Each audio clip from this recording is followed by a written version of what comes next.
More videos and happiness here. Follow for more. Hello mga kalag, kumusta? It's another happening moment naman po with my family together with my ate and mga pamangkin at mga kaibigan. And here we are in sa Brias, Cabadbaran City known as Boracay. Akala nyo wala kaming Boracay dito. At dito guys matita mo at napagandang tanawin kasi maaga pa at low tide. So as a beautiful sunrise with a beautiful blue water. Morning na napod meron diri sa dagat. Yan namin ang pamilya. So nagkuha na po diri karon. So diya sila diri.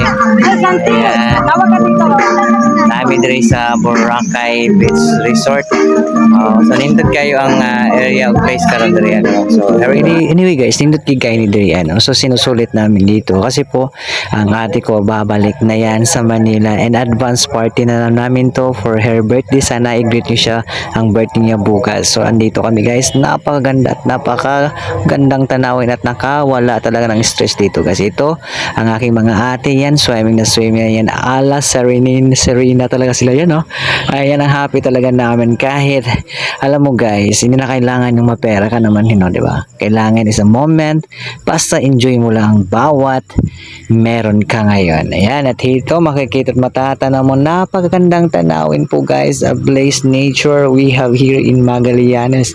At early in the morning we here and celebrate. Ayan, and guys di yun na mawala ginanong basta maligo kitag dagat na ginisugba-sugbagin.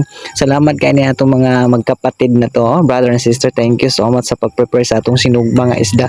Salamat kay ninyo ha, kay naagi ta enjoy gid kay taon nya. Akala nyo guys wala kaming sunya silyo to. Eron tayo guys. Yeah, guys, daghang salamat gid guys yung paglantaw ni akong video ha nga. Maura gid taon gid mi anong kalipay na mo. Daghang salamat. Follow for more.